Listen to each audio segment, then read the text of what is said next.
خلينا متفقين كده ان اخر 3 4 ايام في شعبان اللي هم قبل رمضان بيبقى الغدا اي حاجه. النهارده برضو مش هنعمل اي حاجه. هنعمل سندوتشات الولاد بتحبها جدا وبيجيبوها من بره بارقام فلكيه، بطريقه سهله وبسيطه بقى، من غير ما تعجني ومن غير فرن ومن غير خبز ومن غير اي حاجه خالص. وكمان هنلم فيها بواقي التلاجة كلها، وهنشتغل كله في الخلاط. بس قبل اي حاجه طبعا زي ما متعودين مع بعض، نسمي الله كده ونصلي على الرسول. اللهم صل وسلم وبارك على سيدنا محمد وعلى اله وصحبه اجمعين. كل اللي هتجيبيه 4 كوبايات من الدقيق و4 كوبايات من المَيّة. حابة تقسمي المقدار على 2 تمام براحتك. هانزل الأول كده بالمَيّة، أنا هنا غلطت ونزلت بالدقيق ودي غلطة يعني دوّختني أوي على ما الخليط بتاعي انضرب كويس. هتنزلي الأول بالسوايل وبعد كده بالدقيق، 4 كوبايات دقيق قصادهم 4 كوبايات من المَيّة. رشة ملح ورشة سكر حوالي كده ربع معلقة من كل حاجة. هي زي فكرة الكريب كده بس بقى من غير لا بيض ولا حليب ولا زبدة. هتضربي بقى الخليط ده كويس جدًا، وزي ما قُلت لِك يعني انزلي بالسوايل الأول. برضه زاد التأكيد هنعدّي الخليط بتاعنا ده كده على مصفى عشان لو في أي تكتلات. بس يعني ما شاء الله الخليط بتاعي ما كانش فيه أي تكتلات خالص. حابة بقى تختبري كده الخليط بتاعِك ده مضبوط والّا لأ، بالمعلقة كده واعملي خط في النُص. لو الخط ده ضَم على بعضه يبقى الخليط بتاعِك خفيف ومحتاج كمان معلقة من الدقيق. لو ما ضمّش على بعضه بالشكل ده كده يبقى الخليط بتاعِك تمام. هنغطيه كده وهنركنه يرتاح حوالي 10 دقايق، مش أكتر من كده. مجرد ما يرتاح معانا بقى 10 دقايق هتجيبي طاسة الكريب بتاعتِك دهنة خفيفة جدًا من الزيت، دهنة بسيطة.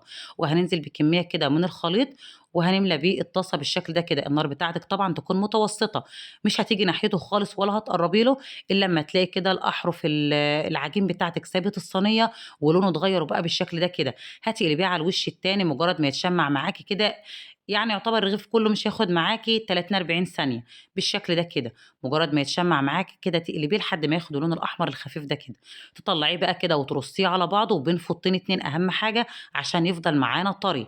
أهم حاجة بعد ما تطلّعيه ترصيه على بعضه وفوطين كده حلوين، وترصي العيش بتاعِك ده كده ويفضل طري معانا. كمّل بقى باقي الكمية بنفس الطريقة، ما تجيش ناحيته خالص إلا لمّا تلاقي العيش بتاعِك ساب أحرف الصينية بالشكل ده كده.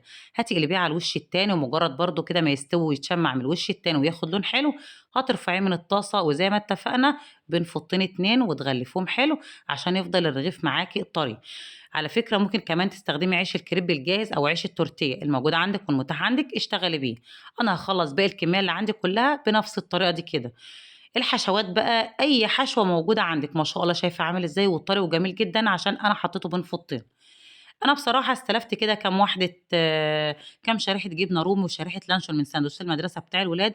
وكمان كان عندي كيس كده فيه حبة من الموتزاريلا على الشيدر على الرومي، كام قرن فلفل كده قطّعته، زيتون حلقات، صلصة بيتزا، وبطاطس محمرة. وكان عندي كده بواقي شاورما من الولاد برضه استخدمتها.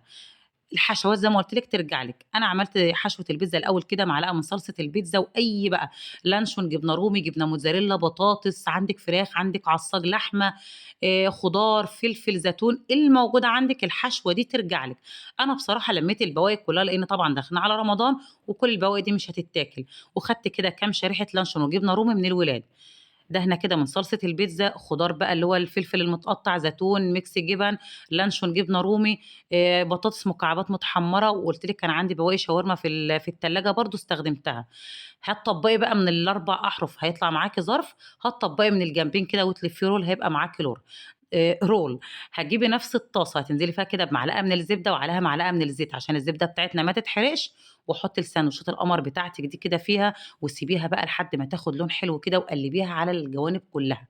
عاوزاكِ تحمّصيها كده من ال4 جوانب عشان تطلع معاكِ مقرمشة وحلوة. ساندوتشات سهلة وبسيطة وطبعًا مش غدا أي حاجة والله. كل ما أعمل حاجات من دي يقولوا لي: "إحنا قبل رمضان بنبقى إجازة من الأكل." لا والله العظيم.